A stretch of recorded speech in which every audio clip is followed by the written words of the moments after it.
Evening, everyone.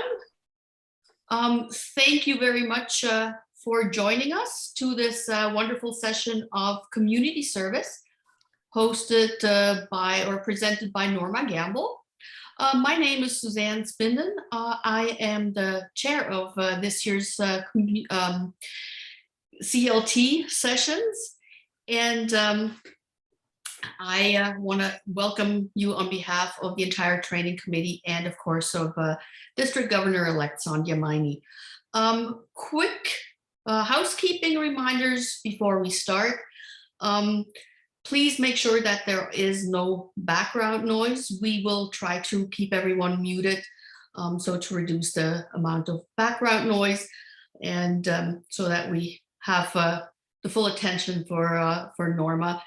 And as you saw, the session will be recorded, and you can watch it later again or tell your fellow club members that you can view it at a later point on the YouTube channel. As far as questions go, Norma will present her presentation, and then after that you have questions. You can identify yourself by raising your hand. And maybe if you want to ask the question in person, please turn on your camera to ask, or you can put questions or remarks in the chat, and Doug Vincent will assist with that as well and ask the questions at a later point. Now that this is done, welcome again. And before I hand it over to Norma, here's a quick introduction. Norma Gamble has been a very dedicated and proud Rotarian for about 33 years in the town of Oakville, where she has resided for the past 40+ years. She is the charter president of the newly formed Passport South Rotary Club, which is about 3-4 years now in the meantime as well. And she is a 5-time Paul Harris Fellow and has on 3 occasions worked on the district team, once as group study exchange director, once as international director, and more recently and currently still as community service director. In 1996, Norma was chosen to lead the Rotary group study exchange team to Austria and the Czech Republic. Her 5-member team and their partners still meet every year since then and have formed lasting friendships through a great Rotary initiatives. She's a firm believer in the power, innovation, high impact collaboration, and compassion of the Rotary global family, and has experienced it firsthand by doing international makeups at more than 40 clubs on 5 continents. With this, I hand it over to Norma Gamble. Hi. Thank you, Suzanne. Thank you. And Doug is joining us. It's wonderful to see your faces. Normally, I don't see this, and it's just great to have you here. As Suzanne has introduced me, I'm currently the Community Service Director, and we are now doing the Community Service Leadership module of Club Leadership Training, April 2022, and that's just for our recording. So what I'm going to do, if I may, and I think Doug is going to take questions as he goes, and I would love to be able to interact at the end, but I'm going to take it through some presentation because I think that's probably the highest and best use of our time as we look at community service this evening. So what I'm going to do, if I may, I'm going to bring up the presentation. Can you all see that? You can just give me a high five if you can. Yeah, you're good. I'm good. Okay. So here we go. Let me just see. This was given to me a little while ago, the challenge of our time. And I'm giving it to you tonight. I'm sharing it with you. As Rotarians, this is our challenge. And as we look at the news and as we listen to budgets today, and as we come out of this incredible pandemic, this becomes a true challenge for us. Find a need and fill it. Find a hurt and heal it, and find somebody with a problem and offer to solve it. I'm going to have some Q&A right now. And so what I'd encourage you to do, if you have a pen and a piece of paper handy, just bring it in and just jot down some ideas. We're just going to test ourselves. We're not having a competition here, but I'm just going to ask you some questions, and hopefully you're going to be able to write a few things on a sheet of paper. So this might be the kind of question I'm going to ask. What is community service? And all of us have some idea of what community service is. Well, let's just take us through it. And it's an opportunity for every Rotarian to exemplify, and you can use whatever verb you want there: personify, embody, service above self, and it's an opportunity for us to respond to the needs of a local community. And notice I said local community there. I'm going to come back to this. Why do I say local community? Because we're not talking about a global community today. We're talking about community service right in our own backyard. And it's an opportunity for us to find meaning in our lives. So notice I said local community. So let's look at what are the avenues of service in Rotary. Do you know what they are? How many are there? 5 of them. Do you know what they are? Just offhand? Just jot them down. Club, vocational, community service, international service, yes. And what's the last one? Youth. So those are our 5 avenues of service in Rotary. It's important to know where we fit in as community service in a club. If you're coming in as the community service director, the community service chair, what are our intentions? What are our goals as we look at it? So here they are: club service, vocational service, community service, international, and youth. Next one, what is the very first step you would take to create an effective community service project in your club? Now just think about this. If someone came to you and said, we need a project, we need a local project, so community service chair, we're asking you to create a project, what would be the very first step you would take to create what I would call an effective community service project in your club?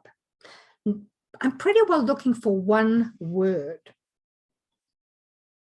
Do you know what that word is? It begins with an N and it ends with a D, and therefore it sounds as if we're playing Wordle tonight, but it's not. It begins with an N, E-E-D. That's what it starts with, the need. So this is a paragraph out of one of the documents I'm going to take you to and I'm going to share with you this evening. And this is the first paragraph: assessing your community's strengths, weaknesses, needs, and assets is an essential first step in planning an effective project. By taking the time to learn about your community, you can discover the best opportunities for service and maximize your club's ability to make a meaningful impact. So essentially, you're looking at needs. Do not do a project if you're not looking and identifying needs and meeting those needs. What else would we do? How else would we find a community service project? How else would we go about finding one? Any ideas? Well, first of all, we could be observant. This is how polio started. And most of you know I love the Polio Plus story, because Polio Plus started out as a community service project at a club in the Philippines. Somebody in that club stood up and he said, I'm a doctor. I'm looking around me and I'm seeing kids with polio. Can't we help them? There's a vaccine that can really help our poor kids in the streets who are suffering from this crippling disease. Do you think we could start something? And of course, it started out as a community service project in a club, and as you know, became this incredible project, global project that makes us all so proud of how we've accomplished so much over a period of time. So observation, go out into your community and find out what's needed. Find a need, fill it. Find a hurt, help heal it. How else can we find out? Observation, we can speak to people. Just ask around. When I first started as community service director at our district, I in fact went to the Tamarack Institute, and the Tamarack Institute works out of the University of Waterloo. And I spoke to Paul Bourne at the Tamarack Institute, and I said, Paul, I've got this incredible opportunity to help identify some amazing projects and help our clubs identify projects in our district. Can you give me some ideas? What are the 3 most pressing needs that you see in our community? And he said, you know what, Norma, I'll give you 2. These are the 2 that I see. And he gave me 2, and it behooves us to think about this as we look for new projects in our clubs, because we have to be relevant today. And if COVID taught us anything, it's how to be able to pivot quickly and how to make our service relevant to our communities, local and global. And he said there are 2, and I'm going to tell you what he told me. He said, number 1, social isolation. He said, that's the biggest need. And remember, when he told me that, it was pre-COVID. It's only been more, it's exacerbated since COVID, social isolation, not only among our seniors, but among most groups in our communities. So go out and speak to your leaders, your community leaders, find out what's going on, find out where the needs is. Doug was telling me about a project that he and his club in Woodstock are doing, and it's building tiny houses for people who are likely homeless and helping them transition into permanent affordable housing. How did they find it? They went out and they observed, they asked questions and said, if this is the need, we have to do something about it. So how else can we find out where these needs are? We can read. And community foundations, and many communities have community foundations. They put out something every year called Vital Signs. And Vital Signs is basically taking the temperature of your community and saying, this is where we're putting money, this is where the needs are. They will tell us where the needs are, and they become a very good collaborator and a very good partner with us as well as we go down that road. Any other ways in which we can identify needs in our communities? We can also go within our club and consider our club culture. What is the service history? What are the projects we've done in the past? Maybe there's a project out there that has no relevance today at all, but we're doing it because we do it and it's just part of who we are. Maybe we need to reevaluate some of these.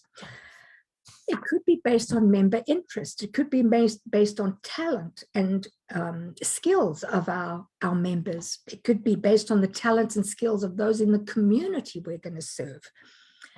Time constraints are also important. Do we have the time? Is it going to be a long-term commitment? We don't want to just do a quick fix, but we also want to be sure that we can make it a sustainable project. So these are all big considerations for us.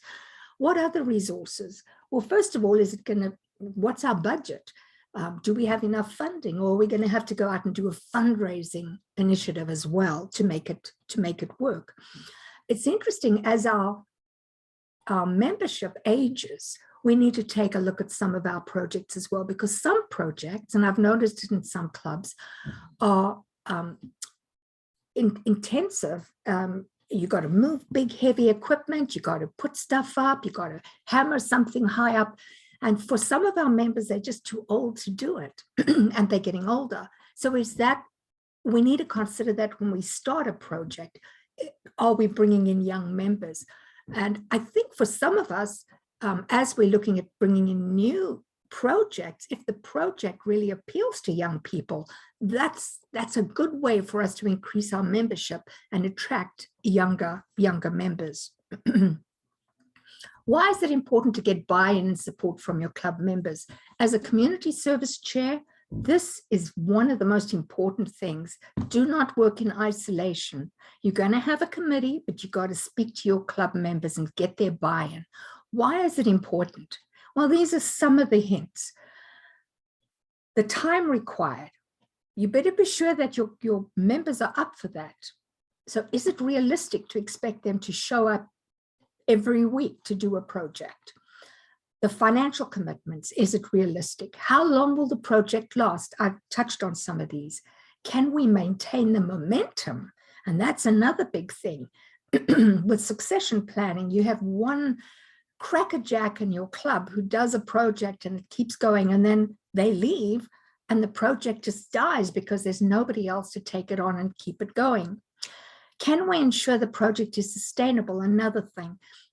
If any of the answers to these are no or don't know, then go back and change the scope. You got to make some adjustments because it's probably not going to work in your club.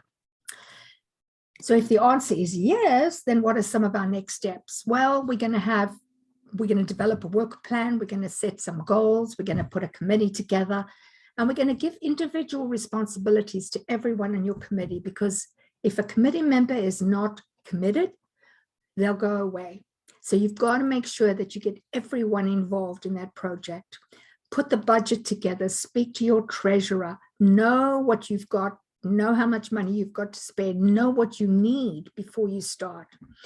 Have you considered a district grant or a global grant? They're available. Have you started? Have you thought of them? There are other sources as well, and I'm going to show you some of the sources that we identify for our members as we go through this. But there are other sources, and if you're doing a seniors program, for instance, New Horizons for Seniors, which is a federal program, I think, provides $25,000, and happily, readily, so many people make good use of that $25,000. I don't know any Rotary clubs that are accessing that, and they've just had a round of funding. Some club could have had $25,000 to do a project, as long as it involved seniors and it involved certain elder abuse, social isolation, which is a big one. So yeah, these are all things that we can be looking at. Project timing and deadlines, very important when you're doing a project. Anticipated project outcomes, start with the end in mind. What do we want it to look like when this project is up and running and successful? And then align it with our Rotary's area of focus. What are the areas of focus in Rotary? Quite often when you're doing a project, you run it by and you go, does this meet our areas of focus? And how many areas of focus do we have? We have 7 now. We used to have 6. We now have 7. By the way, what are the Rotary's 7 areas of focus? Here they are here. Promoting peace. What's interesting is we have a peace committee in our district. Join it, get involved. It's a wonderful, wonderful committee. Fighting disease, which of course is our big polio thrust. Providing clean water, sanitation, and hygiene.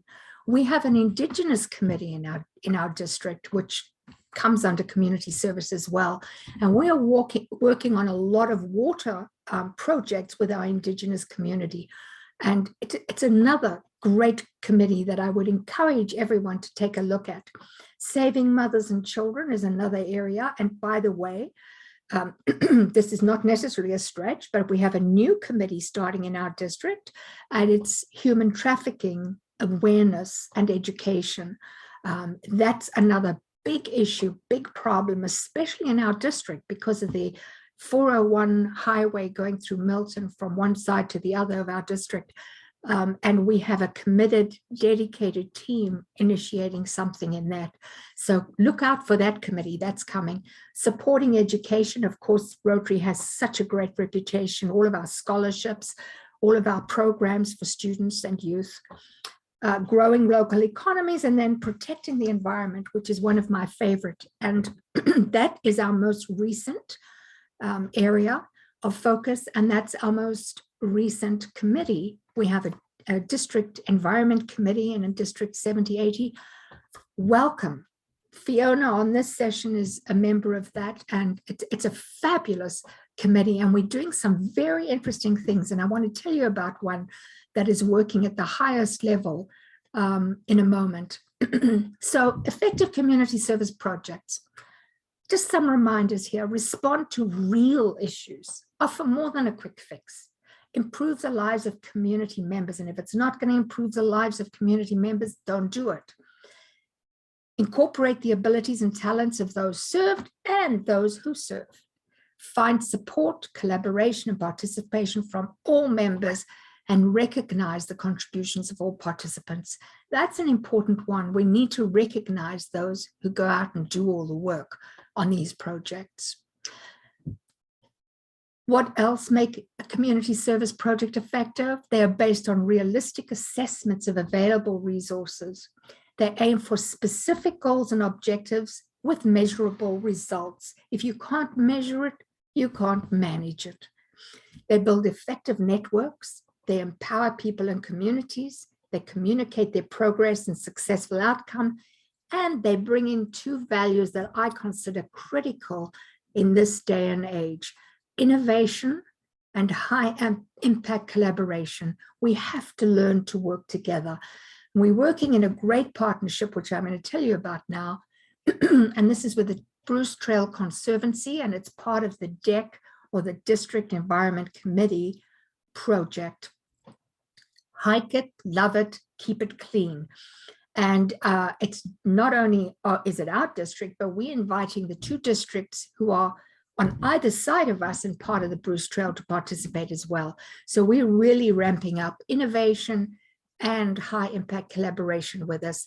I think it's on the website. If it's not on the website, it will be there soon. But I'm looking at doing all manner of partnerships with the Bruce Trail Conservancy because it dovetails so beautifully with our environment area of focus. But I think it's on the website. But I'm going to take you through a quick review of our website now. Are there any questions, Doug, at this point? Maybe I can stop at this point and take some questions. I can't hear you, Doug. Don't see any in the chat, but Gaia did have her hand up for a minute and then she put it down. So Gaia, do you have a question? Yes, my club has merged with another nonprofit in our community, and we have applied for the New Horizons and the Ontario Community Grant, and we are running full day, 4 days a week seniors program, and I'm the hired coordinator for that program. Gaia, I'm so impressed. Thank you. That is wonderful. I want you to tell us more about that. Tell us a little more about what you're doing there. And which club are you, if you can just identify. I'm Mississauga Malton. So we had a satellite location in Malton at the Four Corners Health Center. We were running programs once a week there, but we had to close that program down because we merged with Malton Women Council because of the pandemic. So we don't run that anymore. So we merged all of the people in Malton that live in Malton and plus Mississauga, and we do it 5 days a week on Zoom now from morning till afternoon. So basically, my job is to put all the logistic coordination, guest speakers, schedule all the events and programs. So we have yoga, face massage, exercise class, tech and learn, sewing, makeup classes, cooking. We do, yeah, they like to sing, and we have a dance thing that they do singing. And then obviously we celebrate like their holidays, Christmas, New Year, and our South Asian holidays because most of the group is South Asian. Yeah. And yeah, they have. Just to keep us on track, I think we've got Uche asking a question. Go ahead, Uche. Yeah, well done. Thank you for sharing that. I'd love to talk to you some point. Uche, welcome. Thank you, Doug. Hi, Norma. Hi. Okay, so I'll try to be quick about my question, but first I'll say this. It is important for the worthiness of the classification of Rotarians to actually take priority and be considered when projects are to be carried out by clubs. So just like Gaia mentioned, we had a similar case in my club, but I guess the attitude towards it isn't exactly as expected. So when you have a project done by Rotarians that are professionals, and the project is based on their profession, but it benefits both the club, Interact, and let's say Rotaract, and then there is funding available for the project, either from the club or from grants. And from that grant, as part of the project, the Rotarian that is spearheading the project maybe is either paid or makes some money from the project. does Rotary frown at this, or where does Rotary draw the line per se? Is it acceptable? Is it not acceptable? How do you go about projects that are beneficial to Rotary, Rotaract, Interact, the community, but the Rotarian involved or Rotarians involved are paid for the services? Minimally, of course, but where does Rotary stand in projects like this? Yeah, no, I hear what you're saying, Chair, and that's sometimes where we have a problem, at Rotary, we expect everyone to do everything for free and to be a volunteer throughout. But perhaps we're not recognizing the talent or the expertise or the contacts that can be brought to a project that will not otherwise fly. So I hear what you're saying, and I'm not in a position to say one way or the other. I think each case should be based on merit and should be presented perhaps to the G team, because I think that's where that ultimate decision would be made. So I'm not sure I'm answering the question, but I would say that that's probably where that decision would have to be made. The G team would make that call, and that's based also on previous projects. If they've had that experience, they can draw on that. So that's. But I take your point, and I'd love to take this offline at some point. I don't want to go on for too long, but I take your point, and I think we need to talk about it, Uche. So maybe that's an opportunity for you and for me to chat. So is that okay? I think it's okay with Uche. Good. That's okay. Yes, that's okay. Okay, good. Let's talk about that one. Thank you. Okay, I'm going to do a quick review of our website because I think this is important. I have packed this website full of valuable information, and I want to be sure that I give you access to it and you know where to find stuff, because everything I've talked about before, we have covered on our website. And I don't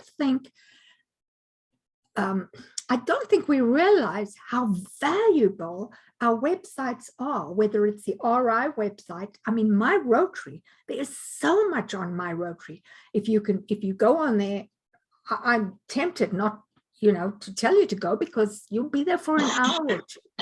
And the same with our district website. So we've worked very hard to get our community service website up and running. And that's what I want to take you through now, because you'll be able to access, and I want to show you where to find the stuff here. So let's go to that. There you go. District. So you www.district7080.org. This is where you're going to come out. This is our front page, our landing page. And at the top, you've got the layer of tabs at the top: resources, events, projects, committees, district, clubs, and our stories. Committees is where you're going to find some of the things I talked about. The DEC, the District Environmental Committee, the Indigenous Committee, the Peace Committee, and a lot of foundation stuff, all under that committee. But where you find community service and where you find international service is right here under projects, right there. So that's a drop-down menu under projects, and you go to community service or international service. I want you to go to community service, and this is where we're going to come out. Aha, community service homepage. A warm Rotary welcome to all 7080 Rotarians. This is your community service homepage. Let's create something incredible. Now, what's interesting is there's a whole lot of stuff there. I'm not going to go through it, but I'm going to really draw your attention to it, because I beg you to go there and have a look through this after we've spent time together. What I am going to draw your attention to is the left-hand side of the page where we have more links. So community service homepage, what is community service? We talked about that, but there's more information there. So go there. And then what I really want to focus on are a few things. So as you go down, I want to focus on this. Wherever you see me put a star, this is my way of saying, because I'm such a wallflower, this is my way of saying, this is so important for you. So you have to go here. what does it say? The role of your club's community service committee. And this is what it says. Fabulous information. Please go there. There's no excuse for us not having a firm grip on what we've got to do as our community service, lead community service committees. The next one I want to take you is down here. So I've got, there's your community service homepage, what is community service, the role, which is the important one. Aha, new sources of funding, the new sources for projects. I'm not even going to take you there, but I promise you, if you go there, you will find unbelievable ideas. So please go there. But the one I want to draw your attention to again is this one, community assessment tools. It's under resources. There's your star.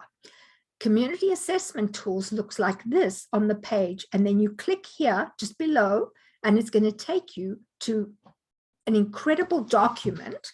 And this document is available on my Rotary, but I've linked you to it. So you don't even have to go there. I've got it for you on our website. What does it look like? Community assessment tools. Oh, we were talking about doing assessments and what we needed to do to go out and find out what the needs are in our community. Here's a formal assessment tool. And I promise you that if you look at this page here, which is the next page, they've got fabulous information. It goes on and on and on. We can't spend too much time on it, but this resource is available for you if you're a community service chair in any club, in any district, okay?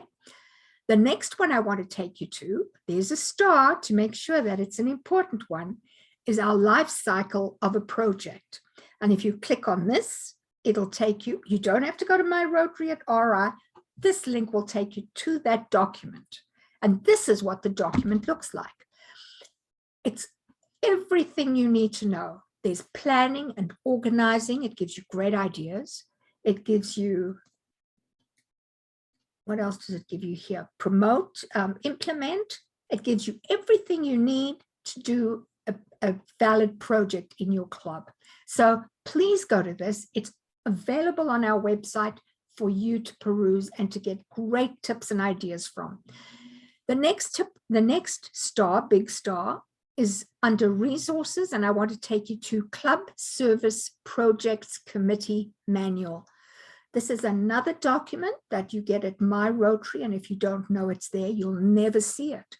But if you know it's there, and now it's on our district website, this has amazing information as well. It's your committee manual. So if you're going to be a club community service chair, you have to use this manual. So this is where you can access it on our district website. No reason not to have everything at your fingertips. So continuing our goals for 70-80, I implore, these are just tips. I implore you, stay relevant. And we really, and COVID certainly drew our attention to this. You have to be relevant. Whatever's happening in your community, and we know as we watch the news and we hear what's going on around us, we have to be cognizant of what's happening around us. Stay relevant. Do projects that are relevant. Do the assessments, do the needs analysis, because the needs are changing and the needs are greater. We also have to be able to pivot. If it's not working, if we've done it for too many years, change it up. Do something that is relevant. Promote district grants. You know, there are certain things that you have to do. You have to do the training. You have to fill out, every club has to do an MOPP. What does MOPP stand for, Doug? Actually, I think it's an MOU, Memorandum of Understanding. No, I think it's MOPP. Suzanne, what is it? You're putting me on the spot here. Okay, there's our homework for all of us. Go and find out what your club needs to sign. The president and the incoming president, I think, or the president and the secretary. But you have to sign this every year if you're looking to get grants. So That's the MOU, it is memorandum of Memorandum of understanding. Understanding. Yeah, Okay, it's MOU. thanks, Doug. MOU. I'm corrected. Make sure that you're doing your memorandum of understanding or whatever it is you need to do to qualify for your district and your global grants each year. Participate in our District 80 committees. There's the DEC, the District Environment Committee, the Indigenous Committee, now soon the Human Trafficking Education and Awareness Committee. But there are so many other organizations within our district that you can be linked to make your Rotary experience that much more profound. We also found over COVID, especially, that our cluster power really worked. I can only speak for Oakville, but the 4 clubs in Oakville are continuing to work together, whether it's the community service chairs, whether it's the presidents, the secretaries, the membership chairs, and the one area that's been a firecracker is the PR and communication. They meet almost on a weekly basis, and they are doing fabulous things as a cluster. And I encourage you, if you're in a community where there are other clubs in your cluster, get them working with you, because I think that's where we have power to leverage some of our projects. And then, of course, share your brilliant ideas. I'm always amazed that there are people in clubs, and I think you know this as well, there are people in clubs who have fabulous ideas for projects. They've talked to the community, they've observed, they read vital signs, they know what's going on. They connected in their vocational capacity as well. They know who to connect with too. And we're not using their expertise. We're not inviting them to be part of our projects, to be part of our fundraising. And honestly, if we don't do our fundraising and we don't do our projects, we're just going to be a group that meets for tea or coffee or meal and a chat. And that's not what Rotary is about. Remember, service above self, find a need and fill it, find a wound and heal it, and find people with problems and figure out how to make it better for them. So I just wanted to bring your attention to what I meant by relevant. Stay relevant. What do I mean by relevant? Appropriate to the current time, period, or circumstances. And that's why I say COVID has certainly woken us up to some different opportunities and some different challenges. So it's a changing world. We have to stay relevant, and Rotary needs to stay relevant. If we do, our potential results promise you Rotary will thrive. And heaven knows we all want to see our clubs and our districts and our global community thrive.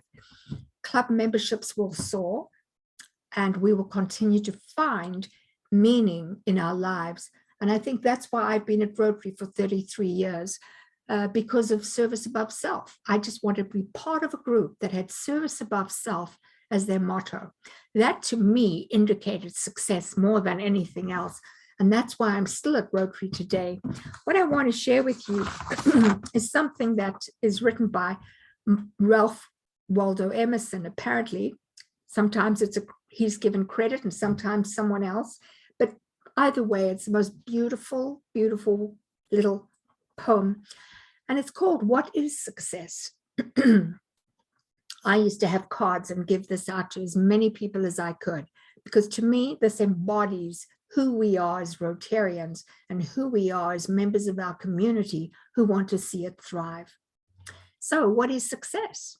To laugh often and much, to win the respect of intelligent people and the affection of children, to earn the appreciation of honest critics and endure the betrayal of false friends, to appreciate beauty and to find the best in others, and to leave the world a bit better, whether by a healthy child, a garden patch, or a redeemed social condition.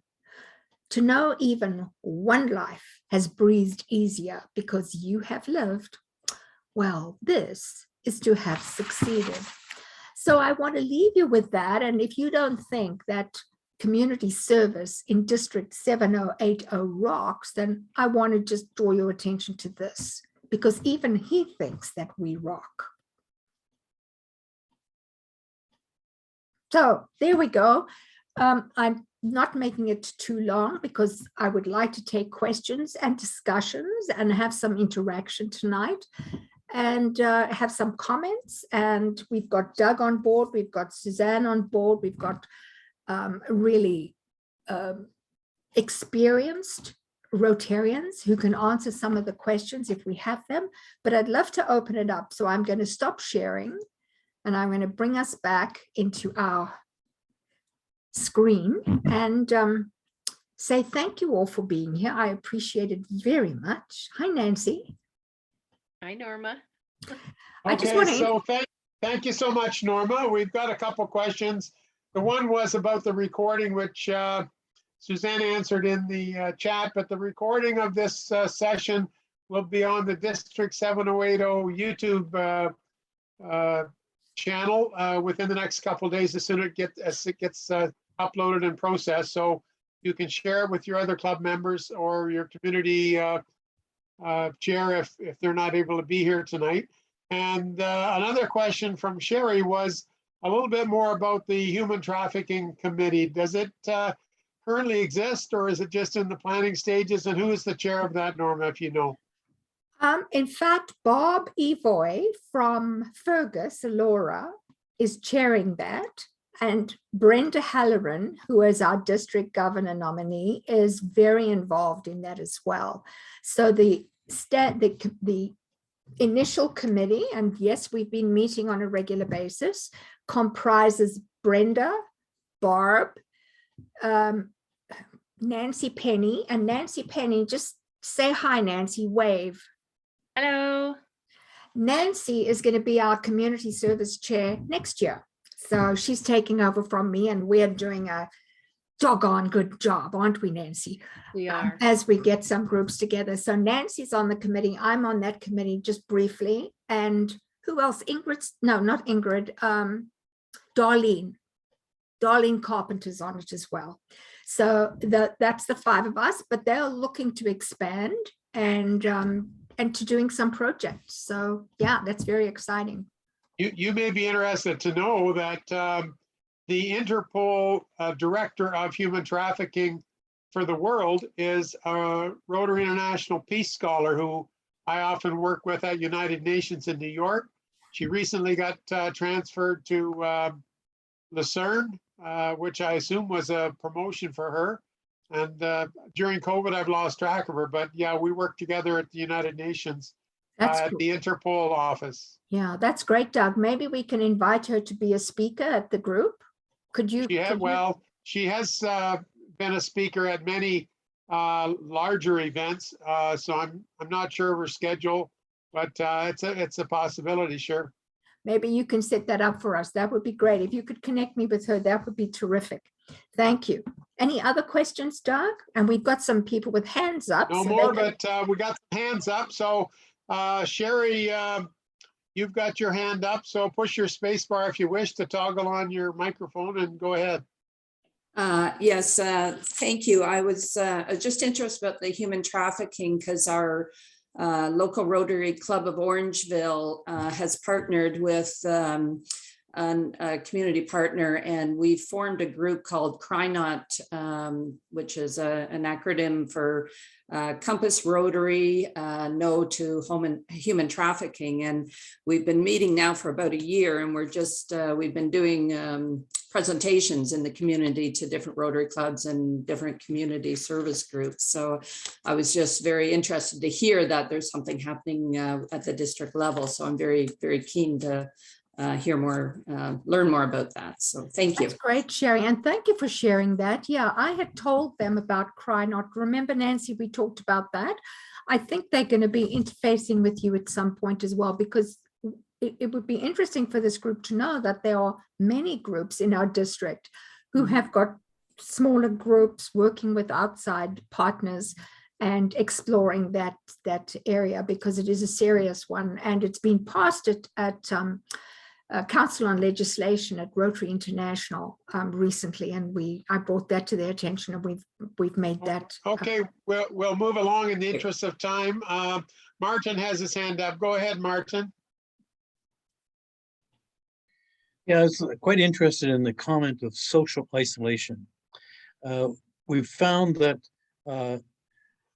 some people, not quite people and stuff, are getting a little bit frustrated in terms of we're doing all kinds of fundraising stuff to help different projects, but we're not getting our hands-on sense of satisfaction. We're helping out in terms of, for instance, Water First and Indigenous water quality. Great effort, and we like the fundraising for it, but because of the COVID restrictions, people are saying we're not doing enough. We talk about Rotarians in action, and everything's at a distance. We're not getting hands-on. Yeah. So that's becoming I'm incoming president, and that's going to be one of the things we're going to be looking at, more smaller projects to get our group out there doing things together. Right. Yeah. Martin, what club are you with? At Guelph South. Yeah, interesting. So what I'd encourage you to do is take a look at the District Environment Committee project, getting out onto the Bruce Trail. I think that was our intention as well, is to get out, get into the open air, address one of our areas of focus, which is the environment, which is a big issue, even in the budget today, talking about green transition, etc. So it's relevant and it's healthy. So getting out and doing that, and doing something while we're at it. We'll be picking up all of the, and I'm looking at doing some other projects with the Bruce Trail Conservancy, because I think it could be a great one for us to collaborate with at a high impact level. They've sent me partners in sustainability, and there are many projects here, some for as little as 15,000. But they've sent me quite a selection, which I want to put out to our clubs, because I think there's a possibility of doing some with them. So I hear you, and I take your point, and I think all clubs are suffering from that. At the Passport Club as well, we're getting out and just having coffee together, because we've missed seeing each other for 2 years. Okay, we've got another question here from Gaia. Go ahead, Gaia. Hi, it's Gaia, everybody. I just had a question. My seniors are very active and they want to get out and do these environmental cleanups. I have about 30 of them in my group for my day program. Do I just go on the website and get them registered individually to do these cleanups for the environment on the Bruce Trail? But I would love for you to connect with me. And I've got my email on this. I think my email was on the screen at some point. I don't know whether you got it. Just norma.oakville@gmail.com. I would love to speak to you, because I think you're doing a great project there. And I'd love to, I think we need a project fair as well. And Nancy, I would help you with that. We had wanted to do one with our international committee, and we kind of lost focus and lost impetus, which was too bad, because it's so important for us to hear about each other's projects and to feature them, and to put a contact name and a face to it, so that we can speak to each other about them. So thank you. Okay, we're getting short on time here, Norma, and we've got Vipins, who's been waiting a while for You're a hard taskmaster, Doug Vincent, but go for it. I want to give these people a chance, and Absolutely. we're almost out of time. Hi, Vipin. Hi, so this is more of a comment than a question. So at our club, which is the Burlington North Club, home club of your incoming district governor, we've actually created a separate committee, an environmental committee, right, which is going to work, on the board as an independent committee.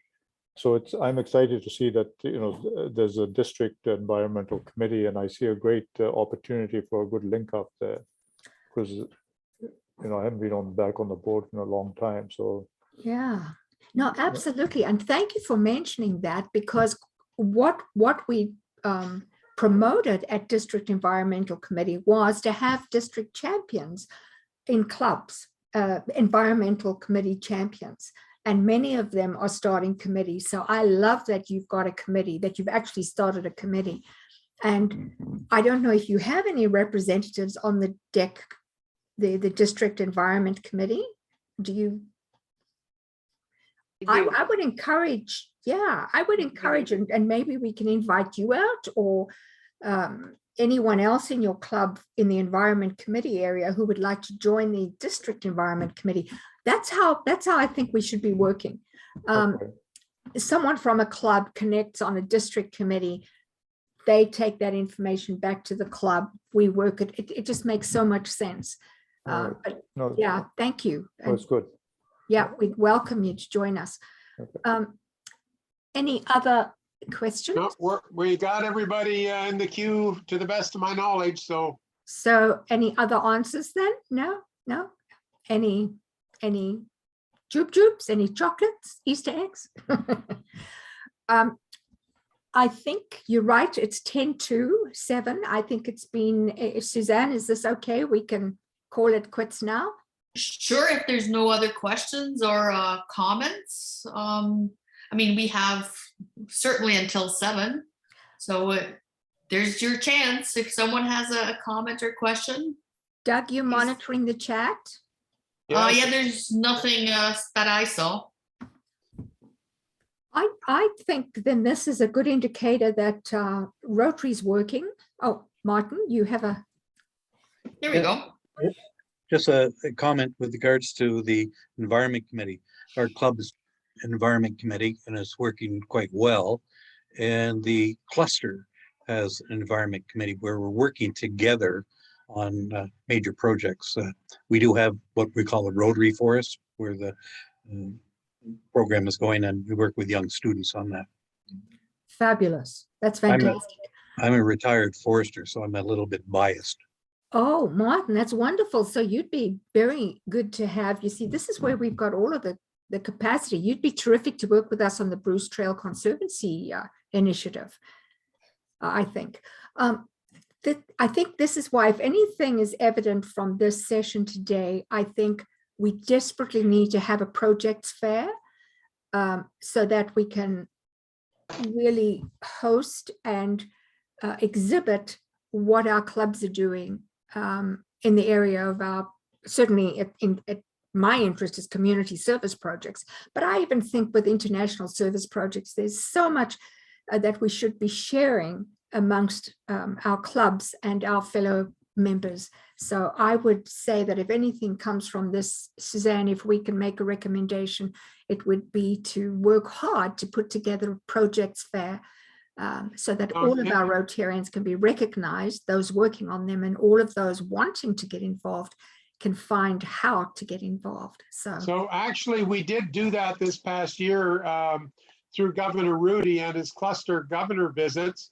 And he asked each club at his cluster visits, rather than individual club visits, to share with all of the members in the cluster clubs the projects and the ideas that the clubs were looking at doing. Some were completed projects, others were projects in the planning stages that a neighboring club or other members could join in on.